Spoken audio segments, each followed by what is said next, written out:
Some mysteries never let go. They sink their claws deep into a community and refuse to release their grip. In rural Missouri, along a stretch of highway where wheat fields meet endless sky, one question haunted residents for 7 long years.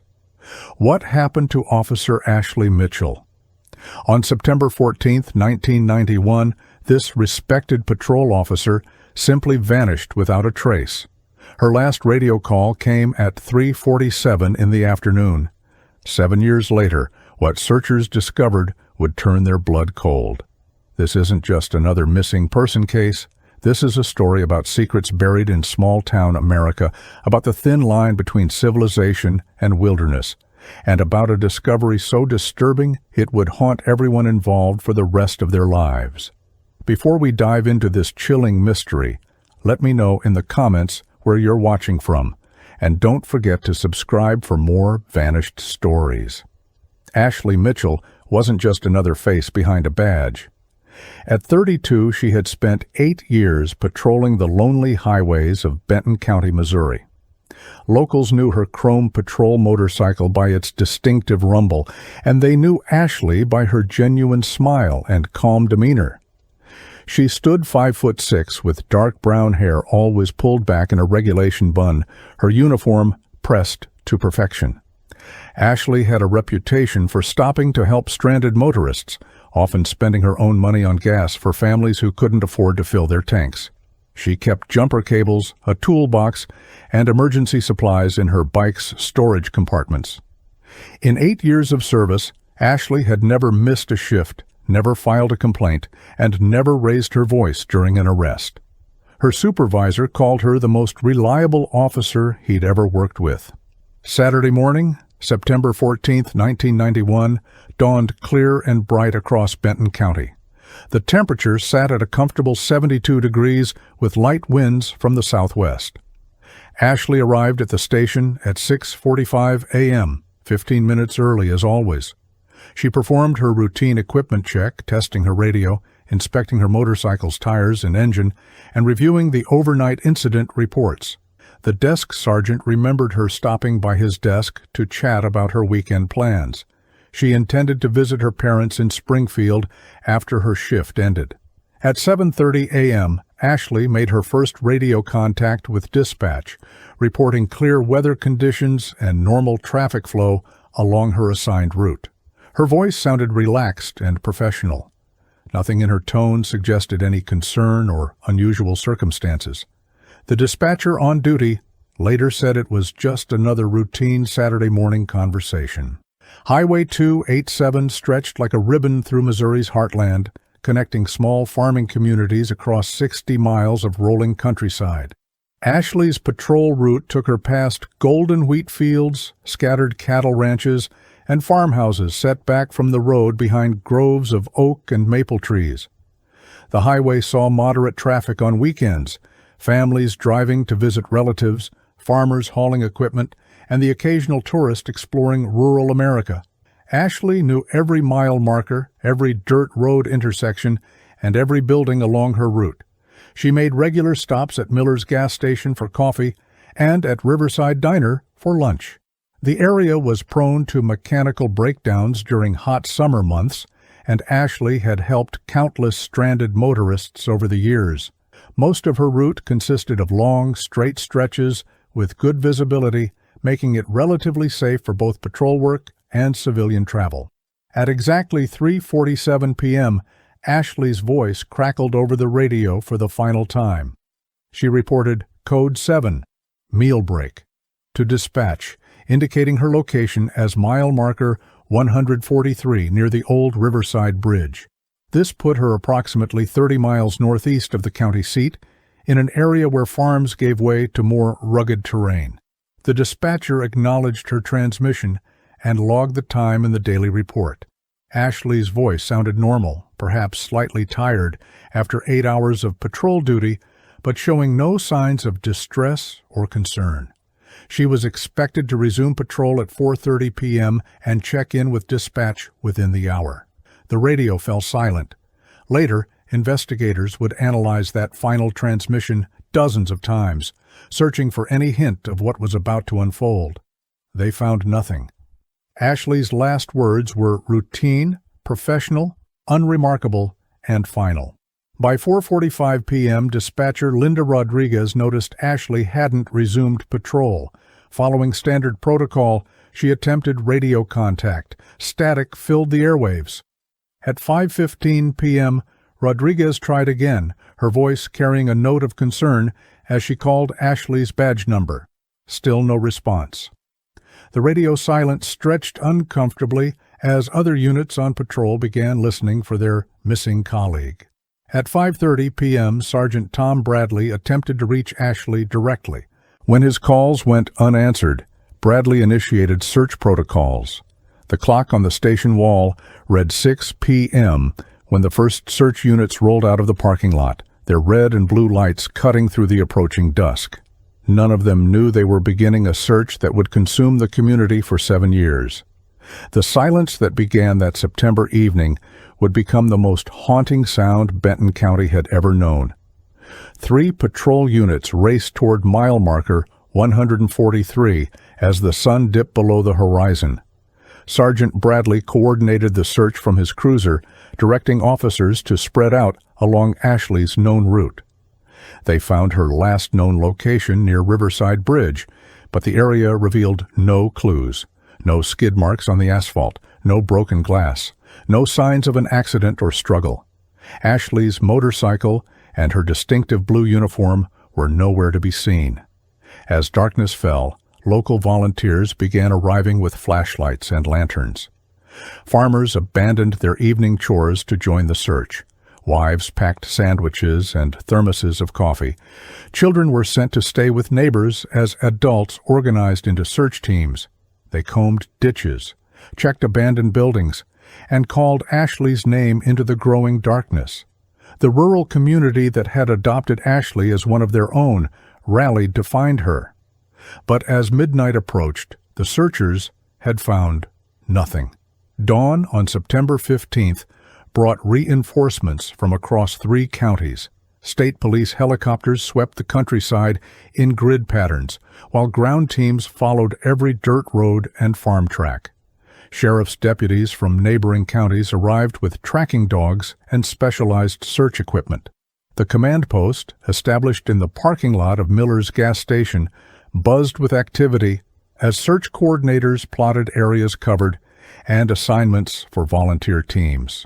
Local news crews set up cameras as the story of the missing patrol officer spread across Missouri. By noon, more than 200 people were involved in the search effort. Helicopters flew low over the terrain, their rotors beating a steady rhythm that could be heard for miles. Dogs picked up Ashley's scent near the bridge, but lost it after a few hundred yards. Despite the massive effort, the countryside seemed to have swallowed Ashley without leaving a single trace. The investigation began piecing together Ashley's final day through witness statements. At 2:30 p.m., gas station attendant Mary Chin remembered Ashley stopping for her usual black coffee and chocolate donut. They had chatted briefly about the unusually mild weather and Ashley's plans to drive to Springfield after work. Mary recalled Ashley seeming relaxed and in good spirits, perhaps looking forward to her weekend off. A trucker named Bill Santos later told investigators he saw a patrol motorcycle near Riverside Bridge around 3:45 p.m. The timing matched Ashley's final radio transmission, but Santos couldn't provide additional details about what he'd observed. These fragments created a timeline that raised more questions than answers. Ashley had been following her normal routine, making regular stops, showing no signs of distress. Yet, somewhere between 3:47 p.m. and her expected 4:30 p.m. check-in, she had vanished completely. The 43-minute gap became the focus of intense investigation. The town of Cedar Falls, population 3,400, had never experienced anything like Ashley's disappearance.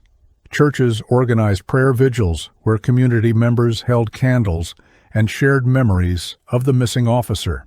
The Methodist Church on Main Street became an unofficial headquarters for volunteers. serving meals to search teams and coordinating supply donations. Local businesses contributed money, equipment, and manpower to the search effort. The hardware store donated flashlights and batteries, the diner provided free meals to law enforcement officers, citizens established a reward fund that quickly grew to $25,000 as donations poured in from across the state. Ashley wasn't just a police officer to these people. She was their neighbor, their friend, the woman who had helped them through emergencies and celebrated their triumphs. The community refused to give up hope that she would be found alive and safe. Within days of Ashley's disappearance, the sheriff's department received dozens of tips from across Missouri and neighboring states. A woman matching Ashley's description was reportedly seen at a truck stop in Kansas City. Another caller claimed to have spotted her patrol motorcycle at a rest area near St. Louis. Each lead required investigation, pulling resources away from the primary search area. Psychics offered their services, claiming they could see Ashley in various locations through supernatural means. Well-meaning citizens reported suspicious activities they'd observed weeks or months earlier, wondering if these incidents might be related to Ashley's disappearance. Detective work became a process of elimination as investigators chased down false leads while maintaining hope that one might reveal Ashley's whereabouts. The telephone at the sheriff's department rang constantly with tips that led nowhere, creating a frustrating cycle of raised hopes and dashed expectations. As days turned to weeks, investigators developed several theories about Ashley's fate. The most likely scenario involved mechanical failure. Perhaps her motorcycle had broken down in a remote area where she'd sought help on foot and become lost or injured. A second theory suggested Ashley had suffered a medical emergency while alone on patrol, possibly losing consciousness and crashing in an area that hadn't been thoroughly searched. More troubling was the possibility of foul play. Ashley's position as a law enforcement officer meant she had arrested people who might harbor grudges. Had someone she'd ticketed or detained decided to seek revenge? The fourth theory, whispered but not officially discussed, suggested Ashley might have chosen to disappear voluntarily, perhaps due to personal problems unknown to her colleagues and family. Each theory had supporting evidence, but none could account for all the facts surrounding her disappearance. Robert and Margaret Mitchell had been married for 42 years when their daughter vanished. Both retired teachers, they had raised Ashley and her younger sister Jennifer in the same house where they still lived on Elm Street. Margaret kept Ashley's childhood bedroom exactly as she'd left it on her last visit. The quilt their grandmother had made still folded at the foot of the bed, family photos arranged on the dresser. Robert joined every search party, hiking through rough terrain despite his 68 years and arthritic knees. He carried a photograph of Ashley in his wallet and showed it to everyone he met, hoping someone might remember seeing her. Jennifer drove down from Kansas City every weekend to help with the search and support her parents. The family struggled with the uncertainty, not knowing whether Ashley was alive or dead, hurt or safe, made grieving impossible, while hope remained agonizingly alive. The vast search area presented the primary challenge to investigators. Ashley's patrol route covered 60 miles of rural terrain, much of it undeveloped farmland and woodland. With limited resources, the Benton County Sheriff's Department couldn't thoroughly search every square mile. Weather became another obstacle as autumn rains turned dirt roads into muddy quagmires and winter snow covered potential evidence. The FBI was consulted but found no evidence of federal crimes that would justify their involvement. Budget constraints meant the department couldn't maintain a full-time search indefinitely. Detectives were pulled back to handle active cases, while Ashley's disappearance was relegated to follow-up status. Local politics complicated matters as city officials worried about the cost of the search and its impact on the county's image. The investigation that had begun with such urgency gradually slowed as practical realities set in. Snow began falling in November 1991, covering the countryside in a white blanket that would hide evidence for months. Search efforts scaled back to occasional weekend expeditions when weather permitted and volunteers were available. Media attention shifted to other stories as Ashley's case grew cold. The Sheriff's Department retired badge number 247 from active service as a mark of respect, but practical considerations forced them to hire a replacement officer. The community held a memorial service at the Methodist Church on the first anniversary of Ashley's disappearance, though no body had been found and hope persisted that she might still be alive.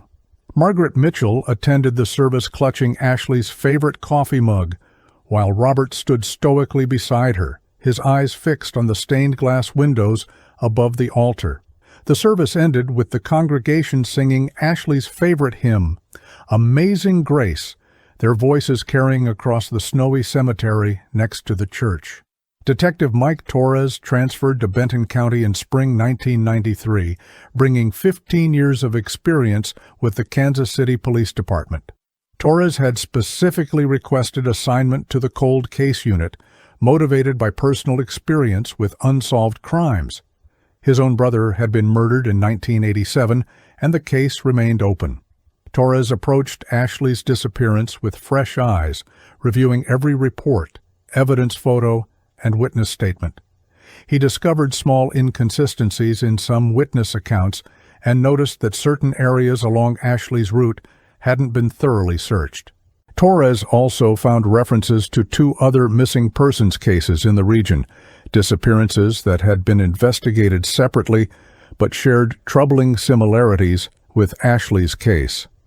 He began to wonder if these cases might be connected, perhaps indicating a pattern of criminal activity in the rural area.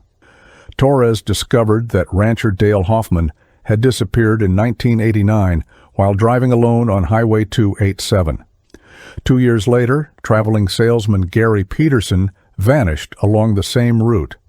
All 3 missing persons, Hoffman, Ashley, and Peterson, had last been seen in the same general area near Riverside Bridge. All 3 had disappeared during daylight hours on weekends when traffic was lighter.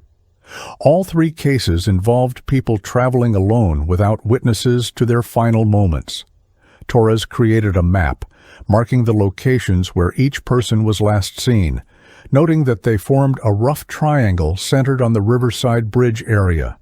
The detective began to suspect that a serial predator might be operating in the region, targeting isolated travelers.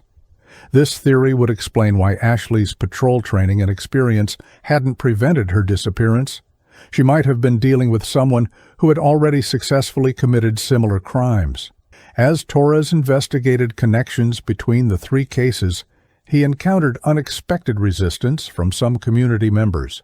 Several longtime residents seemed reluctant to discuss the disappearances, changing the subject when Torres brought up his theories. Old-timers at the diner would stop talking when he entered, their conversations resuming only after he left. When Torres asked direct questions about the missing persons, some locals mentioned things best left alone and suggested he focus on more recent crimes. The detective sensed that the community was hiding something, perhaps protecting someone or concealing knowledge about the disappearances. Pressure from his superiors to focus on active cases rather than cold cases added to Torres's frustration. Department resources were limited, and the captain questioned whether continuing to investigate 7-year-old disappearances was the best use of detective time. Torres found himself working on Ashley's case during his off-duty hours, driven by instinct that told him answers were within reach. Torres focused his attention on Riverside Bridge, the common element in all 3 disappearances. Built in 1934, the concrete span crossed a deep ravine carved by seasonal flooding. Local records revealed that the bridge had been the site of multiple fatal accidents in the 1940s, 3 separate incidents in which vehicles had crashed through the guardrails and plunged into the ravine below.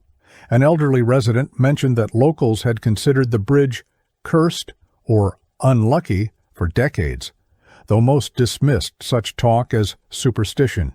Torres wondered if the location's history might be significant, perhaps attracting someone with a morbid fascination with death or accidents.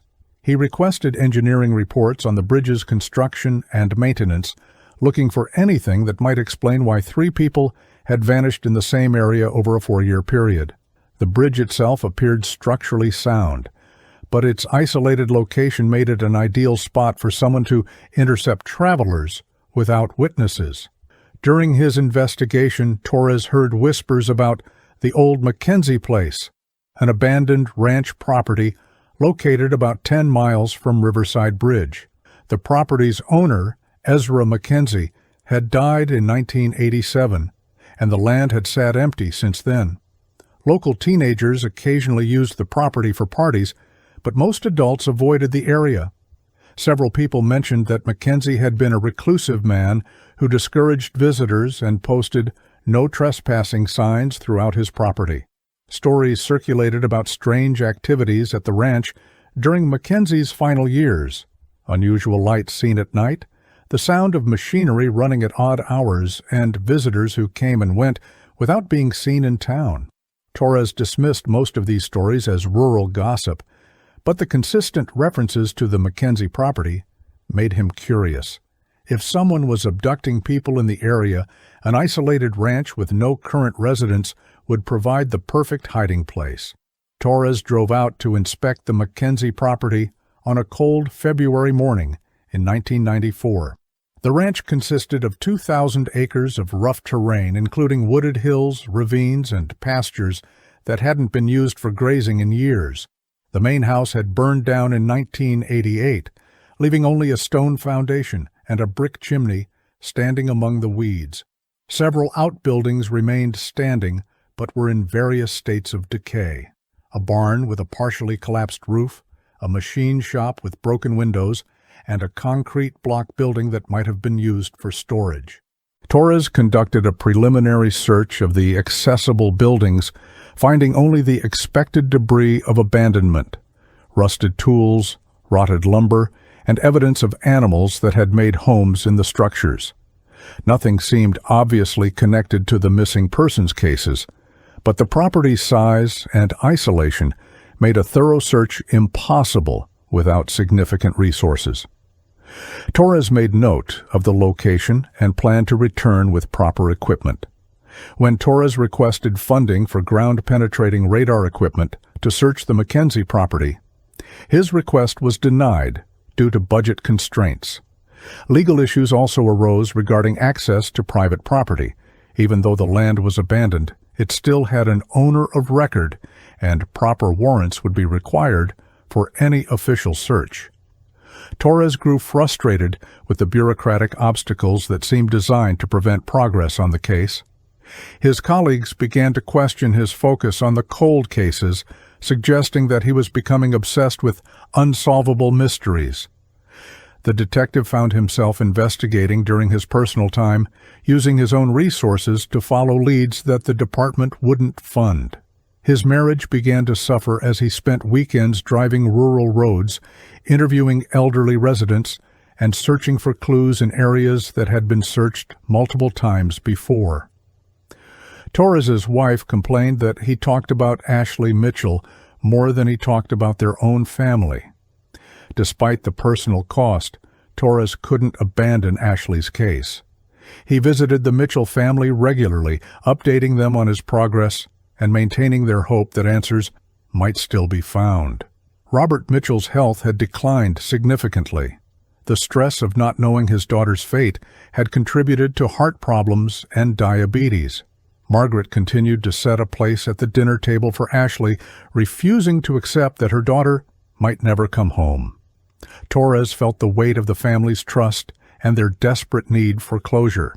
He promised them that he wouldn't give up the search, even if it meant working on his own time with his own resources.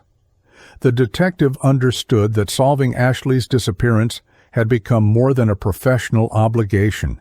It was a personal mission that defined his sense of purpose as a law enforcement officer. In 1997, new GPS technology became available to law enforcement agencies, allowing Torres to create detailed maps of previously searched areas and identify locations that might have been overlooked.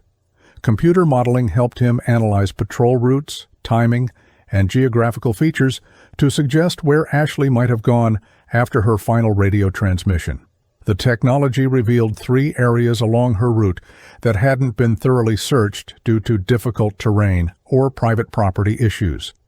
Torres identified these locations as priority sites for renewed search efforts, convinced that Ashley's motorcycle might be hidden in one of these areas. The systematic approach gave him new hope that technology might succeed where traditional search methods had failed. He began planning a comprehensive search of the 3 locations, determined to either find Ashley or finally eliminate the most promising areas from consideration. Local geology student Kevin Walsh offered to help Torres with mapping and terrain analysis. Walsh was familiar with the area's drainage patterns, seasonal flooding, and soil composition, knowledge that could be crucial in understanding where evidence might be preserved or destroyed over time. The student pointed out that spring flooding near Riverside Bridge could have carried debris miles downstream, potentially moving Ashley's motorcycle far from the original incident site. Walsh's fresh perspective and technical expertise energized Torres's investigation. Together, they identified areas where seasonal flooding might have deposited objects, focusing their search efforts on locations downstream from Ashley's last known position. The partnership between the experienced detective and the enthusiastic student brought new scientific rigor to the investigation. Walsh's geological surveys suggested that certain areas would be more likely to preserve evidence, while others would have been scoured clean by years of flooding. Torres organized a new volunteer search effort for May 1998, focusing on the areas identified through computer modeling and geological analysis. Weather conditions were ideal. Spring rains had ended, but summer heat hadn't yet made outdoor work unbearable. Volunteers arrived with metal detectors, hoping to locate Ashley's motorcycle or other metallic evidence that might have been missed in previous searches. The search teams included experienced outdoorsmen, retired police officers, and Ashley's family members who refused to give up hope. Torres coordinated the effort with military precision, assigning specific areas to each team and ensuring that all findings were properly documented. As the volunteers spread out across the countryside, tension built among the searchers. After 7 years of disappointment, everyone wondered if this search would finally provide answers or simply add to the frustration of the unsolved case. At 2:15 p.m. on May 23rd, volunteer searcher Jim Caldwell spotted something metallic glinting in afternoon sunlight. The object was partially buried in a ravine approximately 2.3 miles downstream from Riverside Bridge, hidden beneath years of accumulated debris and vegetation. As Caldwell brushed away mud and weeds, chrome handlebars emerged from the earth. Ashley's patrol motorcycle had been found. Torres arrived within minutes, his heart racing as he looked down at the machine that had carried Ashley on her final patrol. The motorcycle lay on its side, tires sunk deep in dried mud, with prairie grass and wildflowers growing through the spokes of the wheels. After 7 years of searching, the physical evidence of Ashley's disappearance finally lay before them. But instead of providing answers, the discovery would only deepen the mystery surrounding her fate. The condition of Ashley's motorcycle immediately troubled Torres. The machine appeared to have been carefully placed in the ravine rather than crashed there during an accident. Chrome parts that should have been damaged by impact were intact, while other components showed signs of deliberate damage. Ashley's helmet was found 15 feet away, cracked but not shattered in a way consistent with a high-speed crash. Most disturbing was the absence of skid marks or debris at the supposed crash site above the ravine. The motorcycle's position and condition suggested it had been moved to this location after whatever incident had originally separated Ashley from her machine. Torres realized that finding the motorcycle had not solved the mystery. Instead, it had revealed that Ashley's disappearance involved more than a simple accident. Someone had deliberately hidden the evidence, raising terrifying questions about what had happened to Ashley and why her motorcycle had been concealed for 7 years. Ashley's motorcycle was carefully extracted from the ravine and transported to the state crime laboratory for detailed forensic examination. Analysts found that damage patterns on the machine were inconsistent with the type of accident that would have deposited it in the ravine. Paint scrapes and dents suggested the motorcycle had been damaged and then moved, possibly by truck or trailer. More puzzling was the absence of Ashley's blood or DNA on surfaces where it should have been present if she had been injured during a crash. The forensic team also discovered that several expensive components had been removed from the motorcycle, items that a thief might have taken, but which wouldn't have been lost in an accident. These findings supported Torres's theory that the motorcycle had been deliberately placed in the ravine to hide evidence of a crime. The lab analysis raised more questions than it answered, transforming Ashley's disappearance from a possible accident into a probable kidnapping. Inside Ashley's helmet, crime scene technicians discovered a small piece of paper wedged behind the padding. Despite 7 years of exposure to moisture and temperature changes, the paper remained partially legible. In Ashley's handwriting, investigators could make out the words, "If found, check old mine shaft, AM." The initials matched Ashley's name, confirming that she had written the message. The note suggested that Ashley had survived whatever initial incident, had separated her from her motorcycle, and had time to leave a clue about her location. But what mine shaft was she referring to? Torres consulted local geological surveys and mining records, discovering that several abandoned mines dotted the area around Riverside Bridge. The message in Ashley's helmet provided the first direct evidence that she had survived beyond her disappearance, but it also raised chilling questions about her final fate. Local mining records revealed an abandoned copper mine located 500 yards from where Ashley's motorcycle was found. The mine had been sealed in the 1960s due to safety concerns, but decades of weathering had compromised the barriers. Torres approached the site with extreme caution, accompanied by mine safety experts and emergency rescue personnel. What they found inside defied all their previous theories about Ashley's disappearance. The mine shaft contained evidence of recent human habitation, camping equipment, water containers, and food supplies that hadn't been there when the mine was sealed. Ashley's police radio lay among the supplies, its batteries long dead. The survival gear suggested that someone had lived in the mine for an extended period, but the identity of that person remained unknown. Had Ashley survived her initial ordeal only to become trapped in the abandoned mine, or had someone else used the location as a hideout? The mine shaft revealed a story of survival that astonished investigators. Someone had created a makeshift living area in the depths of the abandoned mine, complete with sleeping bags, cooking supplies, and carefully rationed food and water. Ashley's police radio wasn't the only equipment found. Investigators also discovered a flashlight, matches, and medical supplies that suggested the occupant had been treating injuries. The survival setup appeared to have been used for weeks, possibly months, based on the amount of supplies and the wear patterns on the equipment. But the most puzzling aspect was the evidence that the occupant had eventually left the mine voluntarily. Supplies were neatly packed and personal items were arranged as if someone had intended to return. Torres realized that finding the mine had solved one mystery while creating another.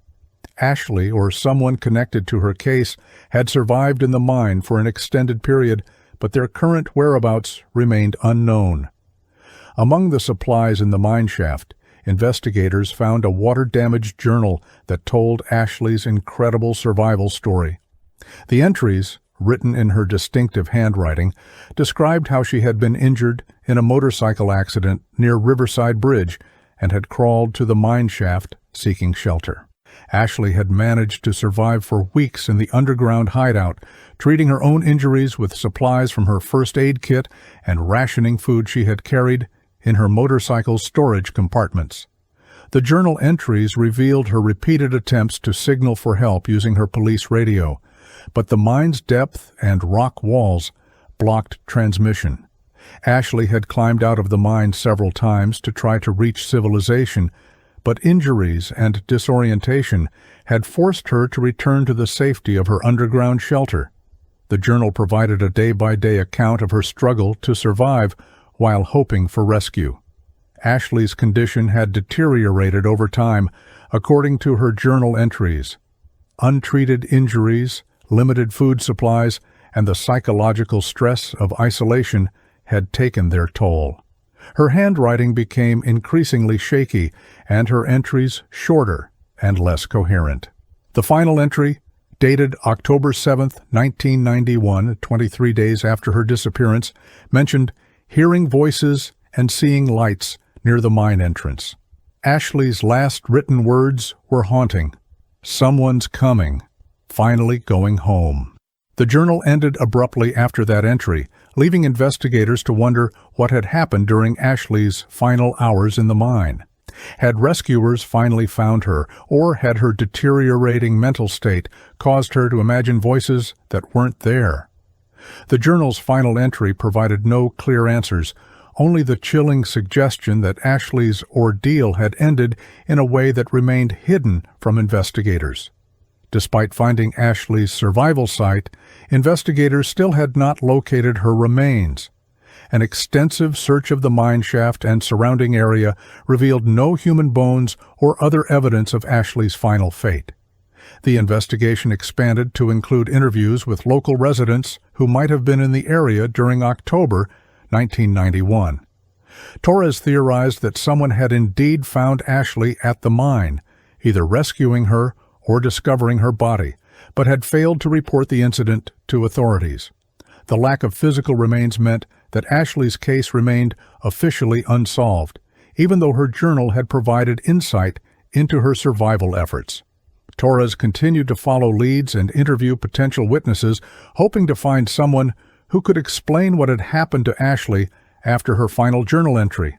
The discovery of the mine shaft had answered some questions while raising others, leaving the investigation in a frustrating state of partial resolution. In December 1998, elderly rancher Bill Morrison came forward with information that further complicated the investigation. Morrison claimed that in October 1991, he had found an injured woman on his property about 5 miles from the mine shaft. According to Morrison, the woman matched Ashley's description and was wearing torn police uniform clothing. Morrison said he had driven the woman to County General Hospital 60 miles away, but had never learned her identity or what had happened to her afterward. Hospital records from that period were incomplete, and staff members who had worked there in 1991 could not be located.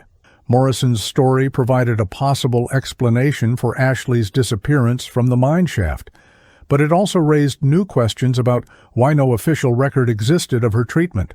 Had Ashley been treated at the hospital under a false name?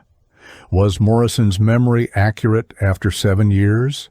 The rancher's account offered hope that Ashley might have survived her ordeal, but without corroborating evidence, his story remained unverified. Torres's investigation of County General Hospital revealed disturbing gaps in their 1991 medical records. Files from the period when Ashley might have been treated were either missing or contained incomplete information. The hospital administrator claimed that a computer system upgrade in 1995 had resulted in the loss of some older records, but Torres suspected that records might have been deliberately destroyed or hidden. Several former staff members had died or moved away, making it impossible to verify Morrison's account through eyewitness testimony. Torres discovered that the hospital had been owned by a private corporation with connections to local political figures, raising the possibility that Ashley's treatment had been covered up to protect someone's reputation. The hospital's cooperation with the investigation was minimal, and Torres felt that officials were actively obstructing his efforts to learn the truth about Ashley's potential treatment. Even after finding Ashley's motorcycle, survival site, and journal, crucial questions remained unanswered. Why had her motorcycle been moved and hidden in the ravine? Who had Ashley encountered during her final days in the mine shaft? If she had been rescued and treated at the hospital, why was there no record of her care? Why had no one reported finding her alive after the massive search effort? Torres suspected that Ashley's disappearance involved more than a simple accident. Someone in the community knew what had happened to her and was keeping that knowledge secret. The detective's investigation had revealed a pattern of concealment and obstruction that suggested powerful interests were working to keep Ashley's fate hidden. Local residents continued to avoid discussing the case, and Torres felt that he was fighting against a conspiracy of silence that protected those responsible for Ashley's disappearance. By 1999, Torres had exhausted most of his investigative leads without finding definitive answers about Ashley's ultimate fate. The case remained officially open but was no longer actively investigated due to resource constraints and the passage of time. Torres retired from the sheriff's department in 2000, haunted by his inability to provide closure for Ashley's family. Robert Mitchell died in 2001 without ever learning what had happened to his daughter. Margaret continued to live in the family home, maintaining Ashley's room and hoping for answers that might never come. The community of Cedar Falls carried the weight of the unsolved mystery, with some residents believing they knew more than they were willing to admit. Ashley's disappearance had become part of local folklore, a cautionary tale about the dangers that could lurk in rural America's isolated places. The case file remained in the Sheriff's Department archives, waiting for new evidence or witnesses who might finally reveal the truth. The contrast between Ashley's final radio transmission and the discovery of her abandoned motorcycle serves as a haunting reminder that some mysteries resist resolution. On one side, we see Officer Ashley Mitchell as she was, professional, dedicated, smiling beside her chrome patrol bike on a sunny September afternoon. On the other side, we see what remained after 7 years, rusted metal half buried in weeds, silent testimony to a tragedy that may never be fully understood. Ashley's courage and survival instinct had carried her through 23 days in an abandoned mine shaft, but her ultimate fate remains unknown. The investigation revealed evidence of a cover-up, suggesting that someone in the community knew what had happened, but chose to keep that knowledge secret. For the residents of Cedar Falls, Ashley's disappearance left scars that never fully healed, a reminder that even in small towns where everyone knows everyone, terrible secrets can remain buried. Some disappearances leave behind more than empty spaces. They leave questions that echo through generations, whispers in the wind that ask, what really happened to Ashley Mitchell? The case of Officer Ashley Mitchell remains one of the most haunting unsolved mysteries in true crime history. This missing person investigation spans 7 years of relentless searching, revealing a disappearance mystery that goes far deeper than anyone imagined. Ashley's story reminds us that some people vanish without a trace, leaving behind only questions and the determined efforts of those who refuse to give up. Her case joins the ranks of cold case files that continue to baffle investigators and captivate true crime enthusiasts worldwide. What makes this vanishing so particularly disturbing isn't just that a dedicated patrol officer disappeared, but the systematic cover-up that followed. As we've seen in many real-life mysteries, the truth often lies buried beneath layers of secrets and silence. Ashley Mitchell's disappearance serves as a chilling reminder that even in small-town America, the most shocking mysteries can remain unsolved for decades.